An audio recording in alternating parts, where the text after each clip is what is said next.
신앙의 기본으로 다시 한번 돌아가 보시기 바랍니다. 오늘 이 방송을 듣는 예수님을 영접하지 않은 분들이 있다면 오늘 말씀 가운데 아름다운 복음이 되기 바랍니다. 사랑하는 여러분, 예수 믿는 사람을 가리켜 양이라고 말씀하고 있어요. 여러분, 양이라고 하는 동물의 특징 말씀드린 적이 있죠. 소에는 사랑스럽고 가서 만져보고 싶지만 보기와 달리 깨끗해 보이지만 전혀 깨끗하지 않는 존재가 양입니다. 세 가지 예를 들으면 냄새가 심하게 난다는 것입니다. 그리고 쉽게 더럽혀지는 존재가 양이라는 것입니다. 또 하나는 양은 너무 겁이 많다는 거예요. 너무 두려워하고 움츠러들고 겁이 많은 존재가 양이라는 것입니다. 또 양은 방향 감각이 없어요. 웬만한 동물은 밖에다 내다 놔도 반드시 집을 찾아오는데 양은 못 찾아온다는 거예요. 왜냐하면 방향 감각이 없기 때문에. 그래서 성경에 말하기를 우리 인간의 실존을 가리켜 우리는 다 양과 같다라는 말씀이 정말 세월이 흘러가면서 저는 이 말씀이 얼마나 진리인가를 온몸으로 동감하며 실감하고 있습니다. 사람은 모두 깨끗해 보이지만 그렇죠? 가까이 가면 그렇죠? 보이지 않습니까? 냄새도 나고 얼마나 쉽게 더럽혀지는 존재입니까? 우리가 다 양과 같아서 그래요. 우리가 당당한 것 같지만 여러분 병원에 가서 진찰 받다가 의사 선생님이 좀 더 검사가 필요한 것 같다고 하면 가슴이 쿵 내려앉지 않습니까? 그때부터 두려움에 사로잡히는 존재, 바로 양과 같은 존재라는 것입니다. 오늘날 갑자기 인생을 살다가 내 인생 어디로 흘러가고 있을까 생각해 보면 갑자기 잃어버려져 있는 자신을 발견할 수밖에 없는 인생, 우리는 다 양과 같다는 것입니다. 그런데 성경은 이런 양과 같은 인생에 기쁜 소식이 있다고 말합니다. 놀라운 기쁨의 소식이 있다고 말합니다.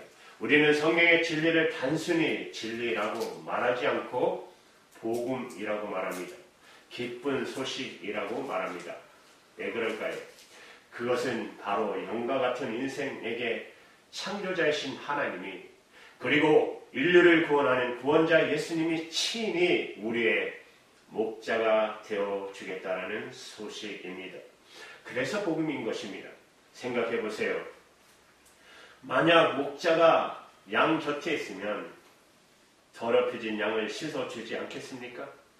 목자가 양의 곁에 있으면 그 양을 보호해 주지 않겠습니까? 목자가 양의 곁에서 그를 인도한다면 방향 감각을 잃어버릴 필요가 없지 않겠습니까? 그래서 양에게 있어서 목자와 함께 한다라는 것은 모든 문제에 대한 완벽한 해답이라고 할 수 있는 것입니다. 여러분, 이제 생명의 말씀, 하나님의 말씀을 들어보십시오. 에스겔서 34장 15절입니다. 같이 읽어볼까요? 시작. 나의 주 여호와가 말하노라. 내가 친히 내 양의 목자가 되어 그것들로 유익하게 할지라. 내가 친히 뭐라고요? 내 양의 목자가 되리라. 여러분, 이사 40장 11절의 말씀에 보시면 그는 목자같이 양무리를 먹이시며 어린 양을 그 팔로 모아 품에 안으시며 젖먹이는 암컷들을 온순히 인도하시는도다. 이래 여러분, 신약 성경에서 예수님이 하신 말씀을 보시기 바랍니다. 요한복음 10장 11절 같이 읽어볼까요? 시작. 나는 선한 목자라. 선한 목자는 양들을 위하여 목숨을 버리거니와 양들을 위해서 목숨도 버리시는 바로 그분. 이런 목자를 만나 인도함을 받는다면 여러분 인생이 달라지지 않겠습니까?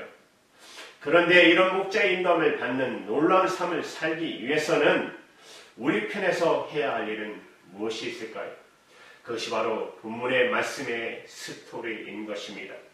99마리의 양을 놔두고 잃어버린 한 마리 양을 찾아서 어떤 목자의 비유, 어떤 목자의 이야기, 여기 한 마리 잃은 양을 찾고 있는 목자에게서 잃은 인간을 찾아 하늘나라의 영광을 버리시고 이 땅에 오신 예수 그리스도의 모습을 볼 수가 있지 않겠습니까? 그렇다면 그 선한 목자이신 예수님을 만나기 위해서 여러분 우리가 해야 할 일이 있다면 무엇일까요? 그것은 내가 저와 여러분이 잃어버린 존재임을 자각하실 필요가 있다는 사실입니다. 내가 잃어버린 존재이구나 깨달을 필요가 있다는 사실입니다. 만약 본문의 스토리에 나타난 양이 자신이 잃어버려져 있다는 그것을 인정하지 않는다면 여러분 목자가 내민 구원의 손길, 도움의 손길을 받아들이지 않았을 것입니다. 그래서 자신이 잃어버렸음을 깨닫는 것, 인정하는 것, 이것이 바로 예수님의 구원의 시작인 것입니다.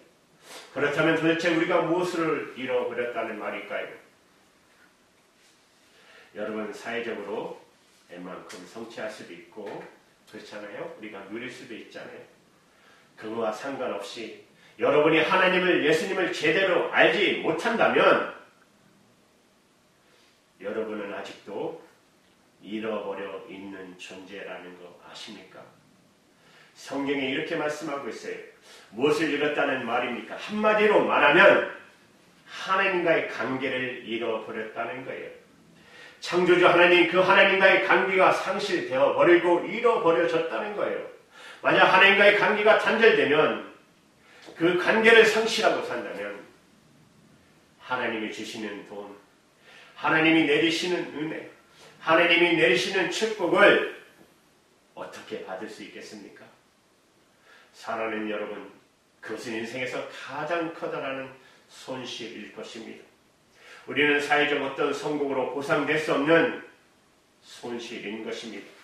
여러분, 그래서 성 오거스틴은 우리가 하나님께 돌아가 우리의 마음이 쉴 때까지는 우리에게는 결코 편안함이 없다라고 고백하고 있어요.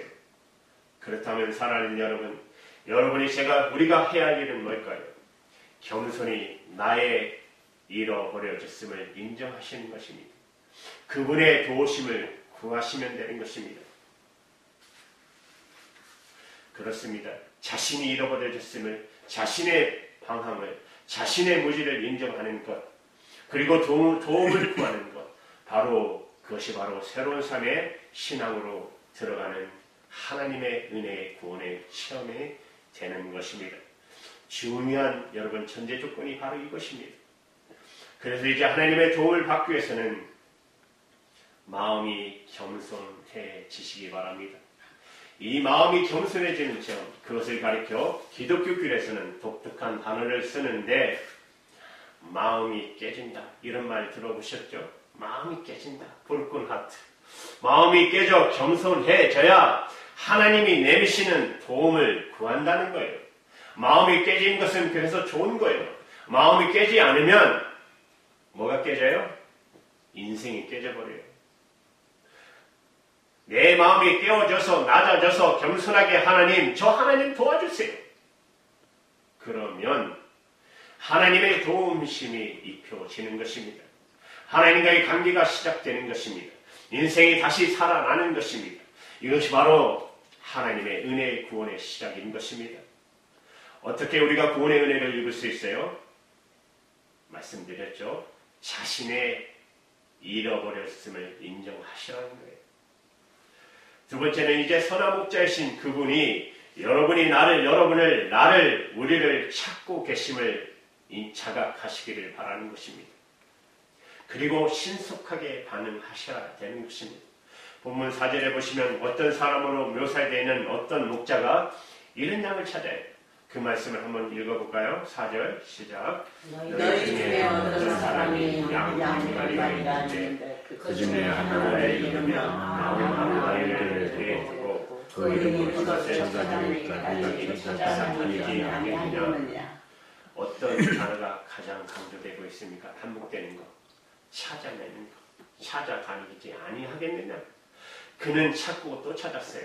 잃은 양을 찾았어요. 그 잃은 양 앞에 정관사가 붙어요.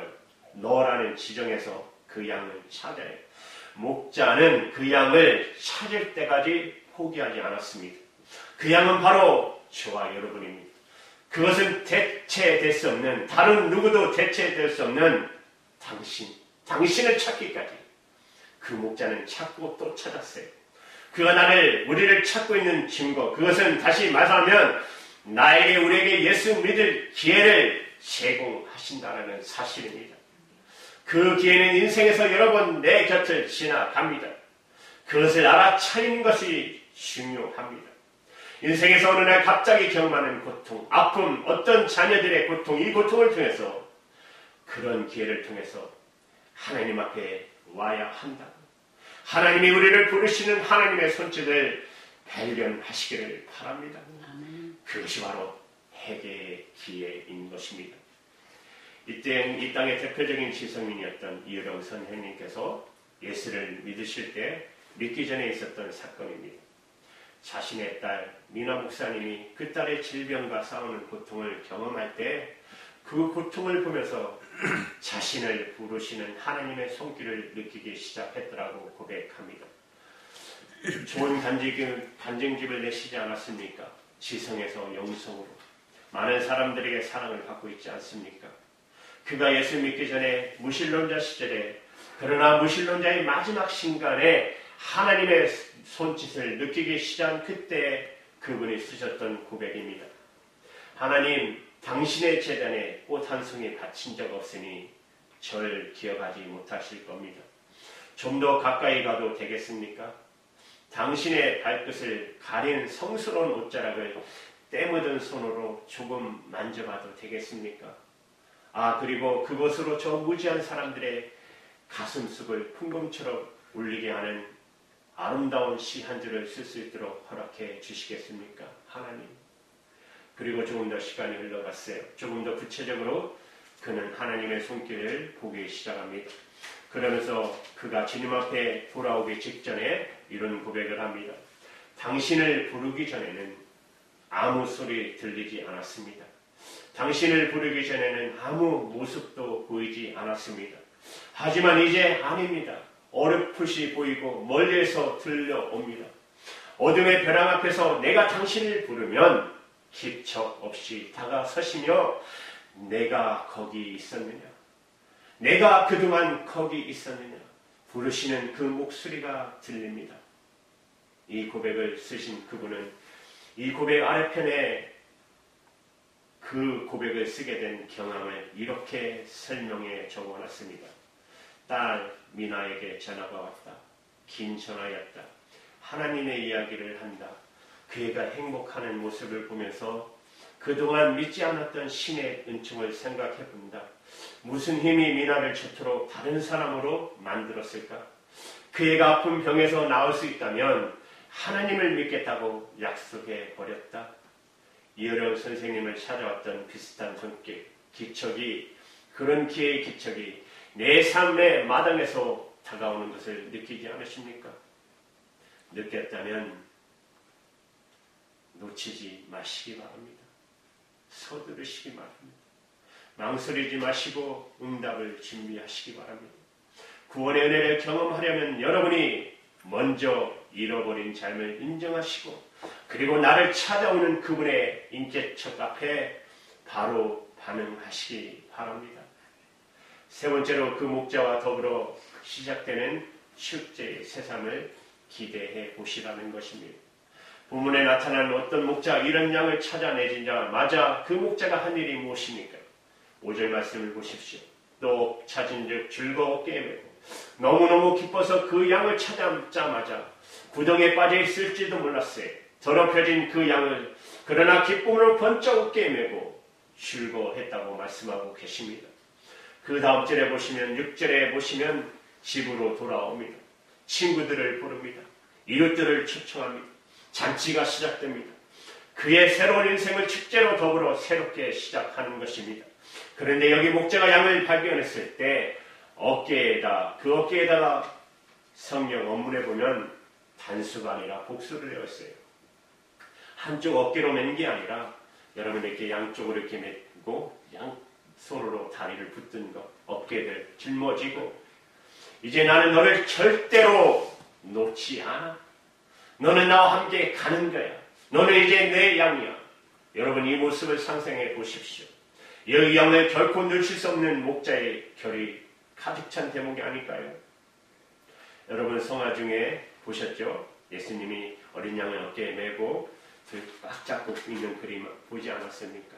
선한 목자이신 예수님이 잃어버린 양을 찾아 양쪽 어깨에 들러매고 두 손으로 양의 다리를 꽉 쥐고, 그리고 그분의 눈은 앞을 향해서 그 양과 더불어 걸어갈 새로운 미래를 향해서 바라보고 있는 그 진지한 표정의 그림을 목격해 보십시오. 선한 목자는 이제 양을 찾아 그 양을 붙들고 그가 준비하신 새로운 미래로 함께 가자고 말씀하십니다. 이제부터 우리의 인생은 내 마음대로 사는 것이 아니라 그분에게 붙들린 바 인생, 그분의 주권에 의해서 인도되는 새로운 삶을 사는 것입니다. 그분이 책임져 주시고 그분이 보호해 주시는 인생을 사는 것입니다. 여러분, 요한복음 10장 28절의 주님의 말씀을 들어보시기 바랍니다. 내가 저에게 영생을 주노니 영원히 멸망치 아니할 테요, 또 죄를 내 손에서 빼앗을 자가 없느니라. 내 손에 결코 너희들을 빼앗기지 않겠다는 거예요. 내 손에 붙들고 가겠다고, 영생을 허락하시고 그 영원한 나라에 가기까지 저와 여러분의 손을 붙들고 가겠다고 선하시는 그분, 그분에 의해서 지켜지는 인생, 그분에 의해서 보호되는 인생, 이러한 새로운 삶을 가르쳐 여러분 기독교교에서는 견인의 교리라고 해요. 견고하게 지켜지는 인생이라는 것입니다.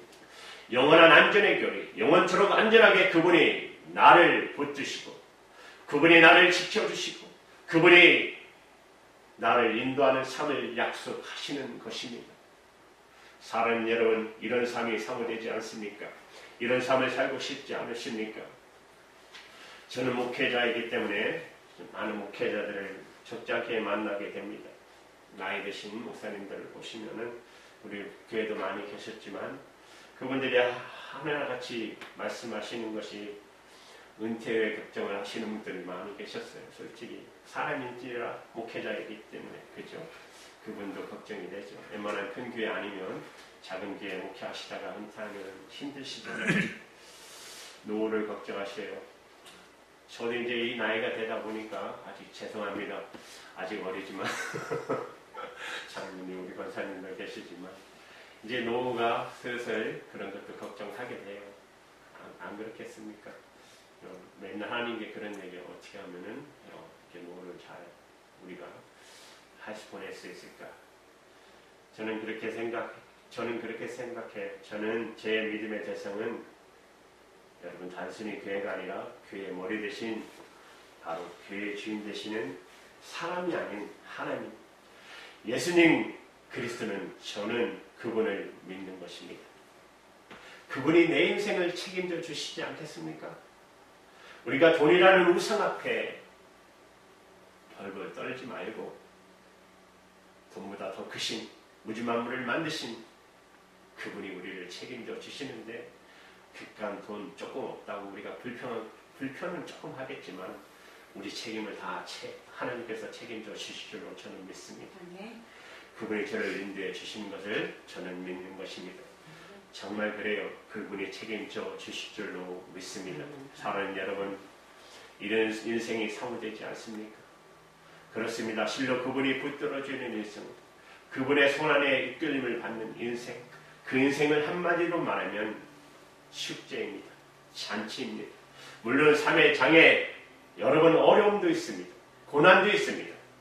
그러나 그 어려움을 기도로 극복하고 나면 더 큰 잔치가 예비되고 삶의 축제입니다. 땅에서 살면서 하늘의 기쁨을 경험하고 땅에 살면서 하늘의 잔치를 경험하는 놀라운 축제 인생, 나는 오늘 여러분의 인생에 이것을 선물로 드리고 되시는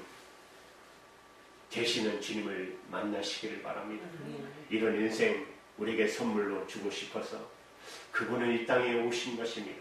우리의 절망, 우리의 자질의 원인은 죄를 짊어지시고 십자가에 피 흘려 돌아가시고 장사한 지 사흘 만에 부활하사 살아 계신 그분, 이제 내 인생의 목자가 되어 주시겠다고, 그는 선한 목자가 되어 우리 인생을 인도하시겠다고, 오늘 그분을 인격적으로 마음속으로 영접하고 하나님이 보호하시고 하나님이 지켜주시고 하나님이 책임져 주시고 하나님이 인도하시는 실제 인생을 소유하시기를 주님의 이름으로 선포하며 축원합니다. 아멘. 기도하시겠습니다.